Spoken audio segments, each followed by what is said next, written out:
Hello, everyone, and welcome to the Bottom Line Show. I am your host, Mihran Kalaydjian, and today we are joined by Council Member Bob Blumenfield, who represents District 3 in the San Fernando Valley and has served on the Los Angeles City Council since 1213. The Bottom Line Show is a public affairs broadcast dedicated to informing and engaging the Los Angeles community on the issues that matter most, from local governance and civic reform, the challenges shaping our neighborhoods. Together, we dig deep to get the bottom line on what truly impacts Angelinos. Council member Blumenfield has built his reputation on physical oversight, environmental initiatives, and different investments. But as Los Angeles faces new challenges around homelessness, climate resilience, and public trust, tough questions remain about leadership, transparency, and accountability at City Hall. Let's get to the bottom line. Councilman, welcome to the Bottom Line Show. It's a pleasure to have you with us. Thank you. Pleasure to be here. Thank you. And I'm going to go first under the city leadership and priorities. And my question will be, what are your top priorities for the third district over the next year, and how do they align with the broader goals of the Los Angeles City Council? Sure. Great question. I have a year and a month left on my final term, so there's a lot of things I want to get over the finish line. So for me, a lot of my top priorities, and particularly you mentioned in terms of the third district, are some of the signature projects that we have been working on for years. Community development, economic development projects that have just taken a massive amount of care, resources, strategy, overcoming hurdles to get to this point. And sort of chief among them is my Reseda Rising initiative, which is basically it's bringing in over $100 million worth of investment into Reseda, which has been a underserved community in many ways, and trying to really revitalize Reseda through these investments, and both to the public investment, but attracting the private investment as well. The tentpole item in that Reseda Rising initiative is the Reseda skate rink. It is an ice skating rink that is being built as we speak. It will be open next year. It has taken moving mountains and all sorts of problems to get us to the point. But this is something, believe it or not, was actually envisioned back in 1996 in Proposition K. There was about $3.9 million put in to build a skate rink. But obviously there have been many council members have come and gone, and that money has never gotten spent. And in fact, it was on the verge of being defeased. Basically, that money, even though it was written into the bond measure, since the bond measure is coming to its 30-year conclusion, that money would have gone away. I was determined to use that money in a way that could be productive for the community and to build a rink. But when you go to Rec and Parks and you say, build me an ice skating rink, I've got $3.9 million. Basically I got a lot of laughter and said, oh, we could build you a couple ice cubes, but we can't build you a skate rink. So long story short, we created a partnership with the LA Kings. We searched for additional money. I was able to leverage some CRA dollars. We took down a property that had been an anchor and an eyesore for the community that was on Sherman Way, using CRA money, dedicated that property to this project. Anyway, I could talk the entire episode about all the ins and outs of this, but the bottom line is we've got a $30 million skate rink that is you can see the roof is on it now. It's going to be opening next year. It's an ice skating rink, for hockey and figure skating and free skating and curling and anything you could think of, and then a outdoor sort of public park area where there's a roller area for people to roller skate, skateboard, whatever they want. And it's going to be not just a beautiful facility for people who enjoy that kind of recreation, but it is a catalyst for economic development for the region. You'll see, coffee shops and restaurants popping up. We've already seen a number of apartments in the area come up, and they've all come to us beforehand. They said, we've heard about this rink and we want to get ahead of it. And so it's already spurring all sorts of development. But the bottom line is the biggest project in this Reseda Rising initiative. Other projects also include, another big one is the Reseda Theater as part of that initiative. Reseda Theater had been dormant for 20 plus years. It had been a focal point for culture in the valley. There was a marquee on it that the community wanted to maintain.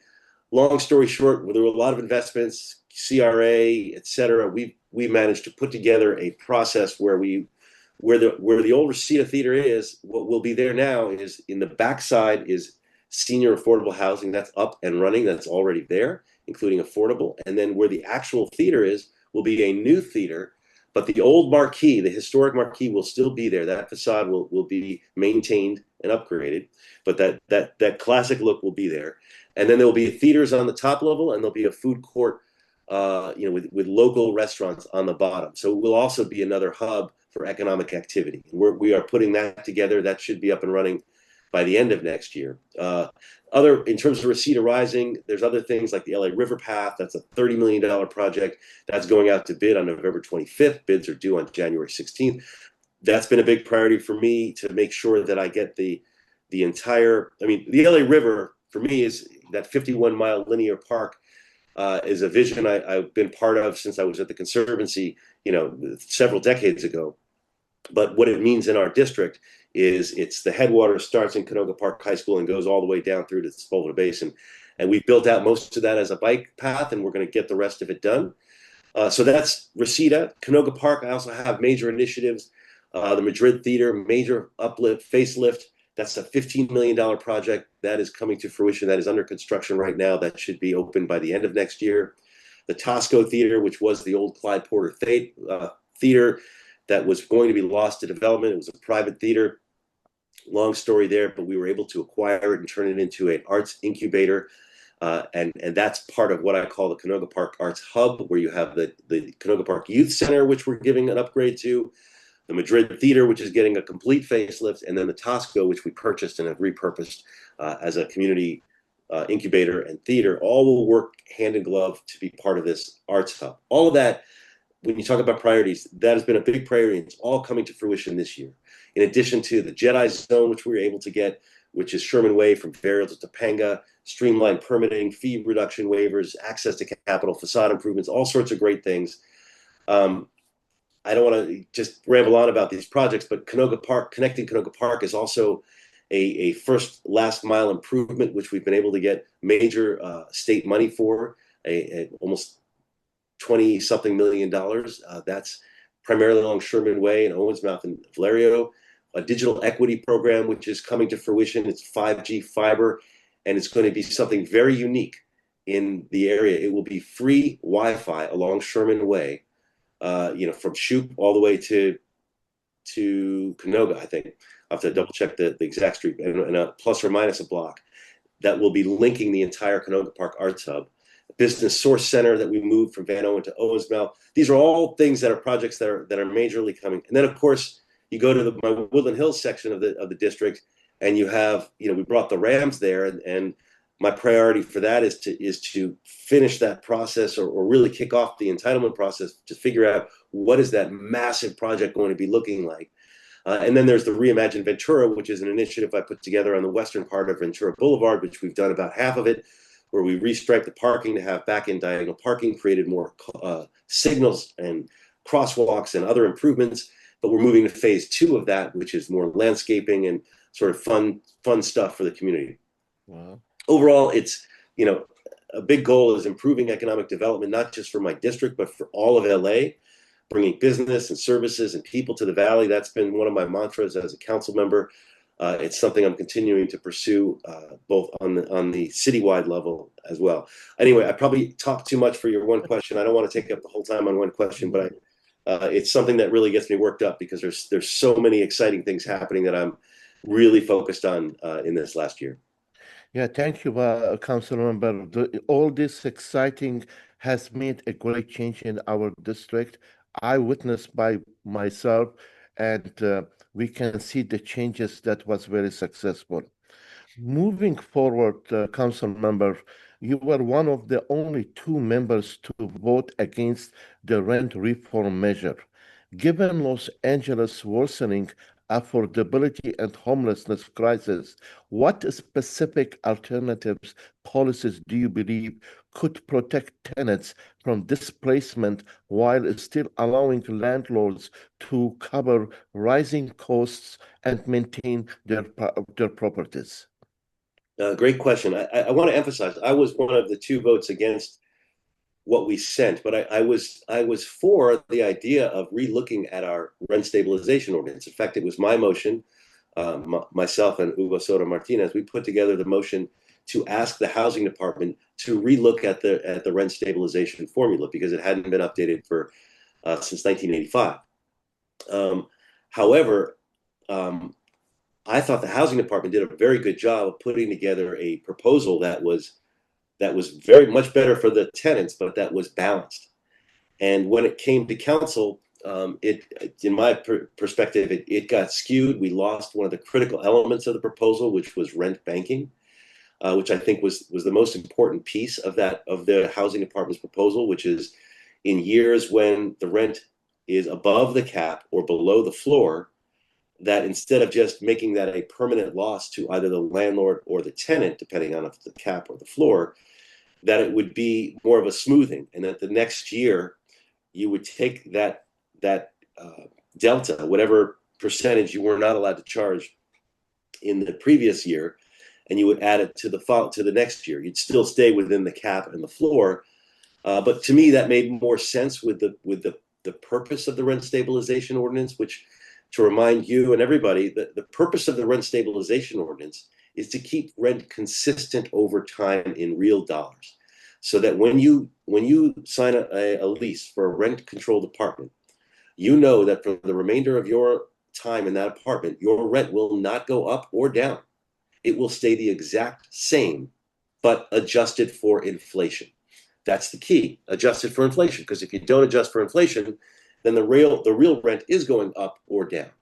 So, of course, in this argument, the tenants are arguing, that they want the rent to not be adjusted for inflation or be adjusted for a lower inflation, and many of the landlords were arguing for a different inflation that would benefit them. And I was saying, look, let's just look at what inflation is and let's track that, but let's cut out the peaks and the valleys. Like that's what a cap and a floor is in the rent adjustment. But let's allow that to be filled in down the road in the future to stay true to what is a stabilization ordinance. Unfortunately, or fortunately, depending on how you look at it, I mean, there were a lot of other problems that people were trying to solve through this rent stabilization ordinance. One of those problems is that the rent is too damn high, and it is too damn high, and it is a big problem. And I think it's a problem that we need to be solving as a city in many different ways. The rent stabilization ordinance, though, is not the solution for that. The rent stabilization ordinance, in my view, is the solution for keeping rent stable over time. How you actually lower rent in the future is, in many ways, by increasing supply and reducing the vacancies, whether that's through any sort of vacancy tax or whatever you want to call it. And when you talk about increasing supply, it means figuring out ways to incentivize more housing. That's what you do to ultimately create more supply and lower the rent over time. The other thing you do is you do things to make sure that as much as possible, but this is a much bigger societal issue, that income keeps up with the cost of living. I mean, fundamentally, the problem that we have is not about rent. It's about the increasing gap in income versus cost of living. And this is a real problem where the rich are getting richer, the poor are getting poorer, and we need to figure that out. And that's manifesting itself in these rental issues, because if your income is not keeping up with inflation, then even if you keep rent stable, you can't afford it. Similarly, a mom and pop folk, landlord, if their costs are going faster than their income, which is both rent and the other inputs for their housing, then they can't keep up. And both of those realities are true, and they both live in the same reality. But the rent stabilization ordinance was not the solution to that. So it wasn't that I didn't want to change the cap on the floor. I was all for that. In fact, I put out a minority report outlining exactly what I thought would be the appropriate way to go, which was mirroring the housing department's formula, but adding in rent banking on the lower end. And now when it comes back as an ordinance, I can decide whether to vote for it at that point. But bottom line, the reason I voted against the instructions to write the ordinance is because I didn't think the instructions were the right instructions to write the ordinance. Wow, so critical. Um, Council member, I want to move to homelessness, which is a very big issue in our district and all over Los Angeles. The question is, do you support expanding inside safe or similar interim housing programs in your district, and how do you balance them with neighborhood concerns? Another great question. I mean, the key and homelessness, as you know, I mean, has really gone up in the last since I've been elected. When I was first elected to council, it was nobody raised it as an issue in my first campaign. In fact, in 2013, when they did the homeless count, only 40 people were counted during that count. Right. And similarly, we didn't have any interventions in my district. I've been very active at putting interventions since without any interventions during my time, we've put in 9 permanent supportive housing units, 5 interim sites. Really, and those interim sites are 2 tiny homes, 1 bridge congregate site, a family interim site, a safe parking site, and a shared housing and inside safe motels. And that doesn't even include some of the other creative stuff we did with pilots with the Tarzana Treatment Center and with Providence Hospital and incentivized sobriety and some other interesting stuff that we've done. But your question about inside safe, one of the things that's really great about inside safe is that it builds on a model of place-based intervention, which I think is critical. Prior to Judge Carter and that Alliance case, the city and the homeless service providers were only doing housing first, and they were only doing they would take the most acute folks who scored the worst on the scales, and those were the people that they would move into housing. And I always said that's a problem, because then you don't capitalize on sort of the enabling behavior that can happen in the positive and the negative way. And this manifests itself when we were talking with the judge about the underpasses and creating a 4118 zone. And the idea was, if you take one encampment and address everybody in that encampment, then you create momentum, and you remove the entire encampment. You create the momentum so that people who are reliant on each other can all together move to that next step. And you also remove the negative enabling behavior of that encampment, was maybe where people were getting their drugs or enabling bad behavior with each other. And you're able to change that culture of that particular location. So location-based services, I think, are really critical, and we proved that with the Winnetka underpass and the underpasses that we did. And then when Mayor Bass was elected, she took the mantle of that idea of encampment-based, place-based encampment removals and service providing. That's what Inside Safe was based on, which was, okay, we're gonna go to an entire area and provide all the services at once, and basically get everybody out of that encampment, and that way you create sort of a positive cycle instead of a negative cycle. So I'm very bullish on that idea. I do think, though, that as a city we can't have a mayor's program and a council program and this program and that program. We really need to be better integrated with Inside Safe, with all of the different outreach that we do as a city, and frankly, also with the county. They're doing a lot of stuff as well. They just opened up their ECRC. The next level of cooperation and coordination will be coordinating all of the city programs and the county programs together. And not only does that make sense, but we don't have the money to keep doing all these separate programs. And a lot of them are duplicative. And we need to base have evidence-based models that are based on best practices. And there's been a lot of different approaches and pilots, but we need to really start consolidating all those programs. And that's both a matter of effectiveness, but it's also a matter of necessity because the money's just not there. Yeah. Council member, you were the champion of the budget and finance at the City Hall. And this question is, the city faces significant budget deficits and rising pension costs. What's your approach to balancing physical responsibility with maintaining essential services? Yeah, it is tough, right? I mean, we have we don't have as much money as we need to do all the services that we have to do. And part of the answer is we need to reduce the services that we provide, but we need to do it in a very conscious way and do what is critical and for a city, and not do the secondary and tertiary things that we are doing that are costing us money because we just don't have the money to do everything anymore. But what that means in terms of our approach, I mean, we passed a $14 billion budget back in May. After a month of discussions, we had $1 billion deficit that we had to close, and that was not easy. The initial approach was involving laying off tremendous a number of 1,600 civilian employees. But we fought to preserve the basic services and restore the jobs. We took what was a horrible budget. We made it just a very bad budget, but we really cut it to the bone.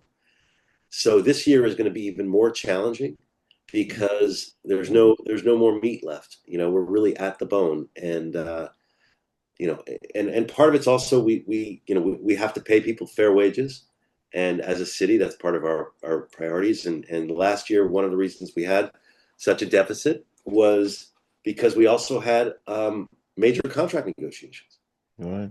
and we had to increase the police contract because we were losing police officers. We couldn't have the same number of, our recruitment was way down. And one of the factors was that our starting salary was at the bottom of the pack. And, there's a lot of things LA has going for it that will attract, new police officers. But with a salary that's so low, it wasn't working. So we were able to raise that up through the last contract negotiation, but that has consequences. It has consequences both in terms of the actual dollar value of those contracts, but there is a cascading effect on other city employees, fire department, and then civilian workforce, which meant that the cost of labor for the city went up dramatically. So hopefully now, when we dealt with that, we can now start to rebuild some of the services as the city grows. But we need to do things that grow the city, that promote economic development, because ultimately the best way to solve our problems is to grow the whole pie, not just keep cutting up the pie in smaller and smaller slices. Wow. Moving forward, how can LA improve transparency and accountability, both in contracting and in performance metrics for city departments? That's a great question, and we need both of those things, as we've unfortunately learned many times. And this has been a big mantra of mine about trying to do performance-based budgeting, trying to really add the accountability. It's about management, but it's also about civil service reform. Now, civil service is really important. It's important for our workers to have that stability. But we have such an arcane system that the potentially could be reformed in the charter reform process. So I'm hoping that there can be some reform there. It's very difficult as a city, and like when you go through the budget process and you say, okay, we need to do X, we're not doing this, and then the department says, well, if you want to do X, you need to give us 5 more people, and you say, well, you have all these people, why don't you just move people around? Well, it's not that easy to do with our civil service. So there are ways to keep the core importance of civil service, but create a little bit more flexibility to allow more efficient management and governance of the city. And transparency, the other piece is I'm very bullish on technology. A couple of years ago, when I was first elected, we had the 311 system, but it was just starting. And I really pushed to put it on steroids and get the 311 system in the palm of your hand. And so, there's now a lot of ways to keep track of service requests. We need to keep pushing in that direction, and AI and some of the new technology that's out there, I think can be game changing for us as a city, both in terms of accountability, but in terms of efficiency, in terms of planning and dealing with ministerial planning issues, in terms of transparency and being able to track, um, you know, funding requests and to track service requests. And, so I'm very bullish on that. And I'm really trying to push us toward leveraging all the technology we possibly can. Wow. So 2028 Olympics, with the upcoming 2028 Olympics and Vision Zero goals, what transportation or safety improvement are planned for the West Valley? Well, the 30 million that we're investing into the LA River Path in the West Valley, is you're trying to get that done by the 2028 games. So that's a major piece of it. This is, as I mentioned earlier, this would complete the portion from Van Alden Avenue to Sepulveda Basin, and that's where Olympic competitions are being held. So my hope is that folks who want to go attend Olympic events in the Valley will be able to take the Orange Line or the G Line, or they'll be able to ride their bike along the river, and be able to get from one spot to another. So that's an exciting thing. There's obviously a lot happening in the basin itself. And then in terms of the West Valley, we're looking at what we can do for different sort of viewing stations and viewing parties, and trying to set up some partnerships there that will be part of the Olympics overall. But overall, the Olympics, I mean, it's a good goal to get the city to get a lot of things done.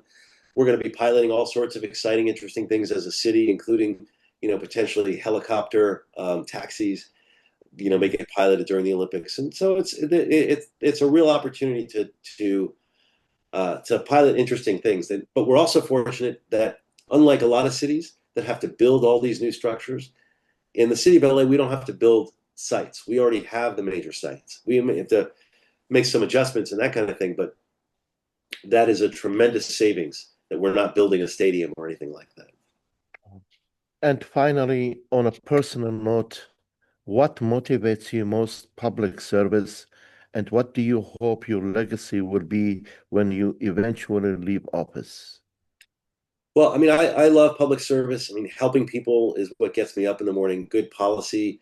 I mean, I wake up early. I go to bed late. I'm reading my memos late into the night, and it's because the work gives me that energy. Is that I feel like I'm doing something that makes a difference in people's lives, and I've got a great team to help with that. Not just my immediate staff, which is great, but all the community members that are part of my extended team, whether it's through the Bobcats, which is our community action teams, or our other advisory boards. We have a great team, to really try to reach out and help community. And there's nothing like it when you can either write some legislation or see a project come to fruition where is changing people's lives. To me, that's the motivation. That's what keeps me going. And in terms of my legacy, I mean, I've never been a big one for putting my name on things and all that. For me, the legacy is the work, is being able to know, I can walk around the valley and walk around the city and see things that I've had a hand in, and know that I've helped, raise up our wages, that have helped do economic development, that have helped do all sorts of things in the city, that make me feel proud. And Awesome. that's all I need. Perfect. Council member, thank you for joining us, sharing your thoughts, your insight on the challenges and opportunities facing Los Angeles. Great. Your leadership in the West Valley, from sustainability to budget transparency and accountability, continues to set an important example for how local government can truly serve the people. And to all our readers, thank you for reading To the Bottom Line Show. I am Mihran Kalaydjian, reminding you that the civic engagement begins with awareness, and that together we can get to the bottom line of what truly matters for Los Angeles. Thank you, Council Member. Great. Thank you. Thank you for the opportunity. You Thank take you. care. You take care. Bye-bye.